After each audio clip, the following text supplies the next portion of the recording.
Nah, Assalamualaikum warahmatullahi wabarakatuh. Sekarang yang kita lanjutkan yang kedua. Tadi yang pertama translasi. Sekarang yang kedua adalah refleksi atau pencerminan. Pasti semuanya sudah pernah bercermin. Mas-masnya, mbak-mbaknya pasti suka bercermin untuk menata rambutnya. Nah, sekarang ini lanjutannya. Jadi ini pencerminan. Jadi ini pencerminan pasti nanti ada cerminnya. Nah, tapi untuk pencerminan, nanti ini ada jenis-jenis pencerminan. Yang pertama adalah pencerminan terhadap sumbu X. Kalau pencerminan terhadap sumbu X, berarti X ini adalah cerminnya. Nah, sumbu X ini adalah cerminnya. Berarti bayangannya ada di mana? Ada di bawah sumbu X. Berarti ini pencerminannya. Berarti P aksennya ada di sini. Nah, cuma yang beda di sini apa? Di sini X-nya tetap. Yang berbeda adalah letak dari Y-nya. Y-nya yang awalnya ada di atas, taruh di sini tetap. Karena ini sama-sama panjangnya adalah X. Di sini ada di sumbu X yang positif. Nah, sedangkan Y-nya tadi ada di Y yang atas, positif. Nah, pindah ke bawah ini nanti jadi Y-nya yang negatif. Karena kalau di ini sistem koordinat, yang ke kanan itu positif, yang ke kiri negatif, ke atas positif, yang ke bawah negatif. Jadi nanti bayangannya P aksen sama dengan X, negatif Y. Jadi yang dirubah cuma Y-nya saja. Berarti untuk yang pencerminan P, X, Y terhadap sumbu X, berarti hasilnya adalah X, negatif Y. Nah, untuk contohnya, di sini ada titik P 2,3 dicerminkan terhadap sumbu X, berarti pencerminannya P aksennya adalah 2, di sini Y-nya adalah 3, berarti nanti jadi negatif 3. Terus selanjutnya yang kedua, pencerminan terhadap sumbu Y, berarti cerminannya adalah sumbu Y ini. Negatif Y, negatif X, karena ini cerminnya, berarti otomatis bayangannya nanti ada di sini.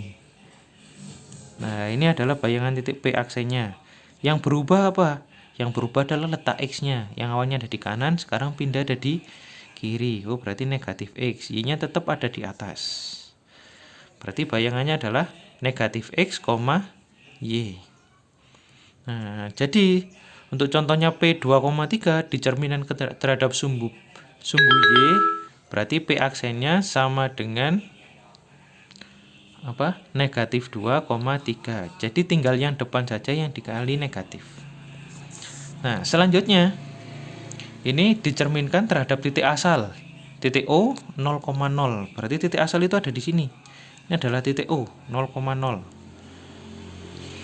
Jadi kalau ini cerminnya titik ini, berarti garisnya nanti gini, seret. Nah, gini, berarti di sini adalah P aksennya. Jadi P aksennya di situ nanti ketemu. Nah, X-nya berubah, yang awalnya di kanan sekarang ada di kiri. Nah, jadi ini P aksennya dari negatif X, Y-nya yang ada di atas sekarang ada di bawah, negatif Y. Jadi P-nya negatif X, negatif Y. Nah, ini contohnya 2,3. Berarti dicerminkan terhadap titik asalnya O 0,0, berarti bayangannya jadi negatif 2, negatif 3. Kalau misalkan ada di titik yang negatif, misalkan negatif 1, 4. Nah, dicerminkan terhadap titik pusat O 0,0. Berarti bayangan Q aksennya, nah, jadi yang negatif dikali negatif berarti nanti jadi positif. Yang 4-nya jadi negatif 4. Selanjutnya, ini yang keempat terhadap garis Y sama dengan X. Nah, ini mungkin beda dengan yang sebelumnya. Nah, garis Y sama dengan X itu garisnya ada di sini. Nah, ini adalah garis Y sama dengan X. Nah, kenapa kok Y sama dengan X? Berarti Y-nya yang ada di positif, Y-nya di positif, X-nya juga di positif. Itu. Berarti ini kalau titiknya ada di sini, berarti bayangannya nanti ada di sini. P aksennya. Lah, ini letaknya nanti berkebalikan. Yang awalnya Px, Y, bayangannya jadi Y, X, jadi dibalik. Nah, berarti di sini Y, X. Jadi kalau misalkan ada titik P 2,3 dicerminkan terhadap garis Y sama dengan X, maka bayangannya jadi dibalik 2,3, berarti nanti jadi 3,2. Nah, misalkan lagi ada titik Q, negatif 1,4 dicerminkan terhadap garis Y sama dengan X. Berarti bayangan Q-nya nanti jadi 4, negatif 1. Selanjutnya yang kelima, ini terhadap garis Y sama dengan negatif X. Kalau garis Y sama dengan negatif X, garisnya nanti ada, nah ini yang seperti ini, Y sama dengan negatif X. Jadi Y sama dengan negatif X, terus atau kebalikannya X sama dengan negatif Y. Jadi garisnya ini kalau ditarik garis, nah nanti ada di sini. Cara ini sama ini nanti sama. Ini bayangan P aksennya. Nanti ketemu dibalik negatif Y, negatif X. Kalau terhadap garis Y sama dengan X itu cuma dibalik saja, kalau sekarang dikali negatif juga. Negatif Y, negatif X. Jadi contohnya ini 2,3 dicerminkan terhadap garis Y sama dengan negatif X. Berarti bayangan P aksennya jadi 2,3 dibalik, tapi dikali negatif juga. Berarti negatif 3, negatif 2. Untuk yang Q, negatif 1,4 dibalik juga, tapi sama-sama dikali negatif. Jadi 4 dikali negatif 4, negatif 1 jadi 1. Terus selanjutnya yang keenam, terhadap garis X sama dengan K. Jadi X garis sama dengan K itu misalkan di sini nanti ada garis X sama dengan H, maaf. Berarti nanti garisnya digeser ke sini.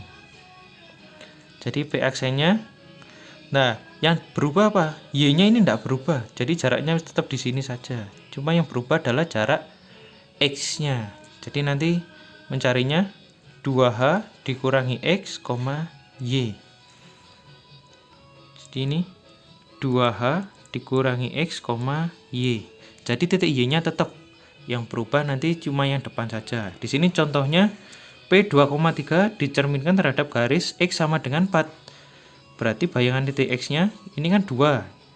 2 ini adalah X-nya. Sedangkan di sini 4 adalah H.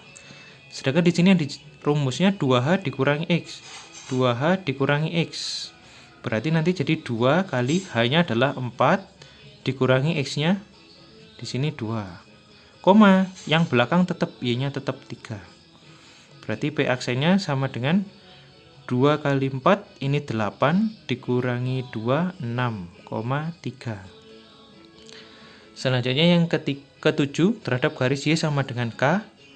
Nah, ini hampir sama, cuma tadi kalau yang ini adalah X sama dengan H-nya di sini, nanti garisnya itu ada di sini.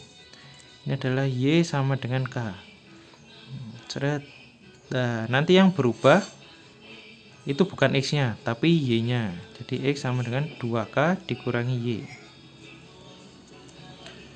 Ini 2K dikurangi ini X-nya tetap X, ini 2K dikurangi Y. Contohnya 2,3 terus dicerminkan terhadap garis Y sama dengan 5, maka bayangan P aksennya nanti ketemu. Yang depannya tetap 2. Yang belakangan 2K dikurangi Y. Di sini K-nya sama dengan 5, Y-nya sama dengan 3. Berarti 2K. 2 kali 5 dikurangi Y-nya 3.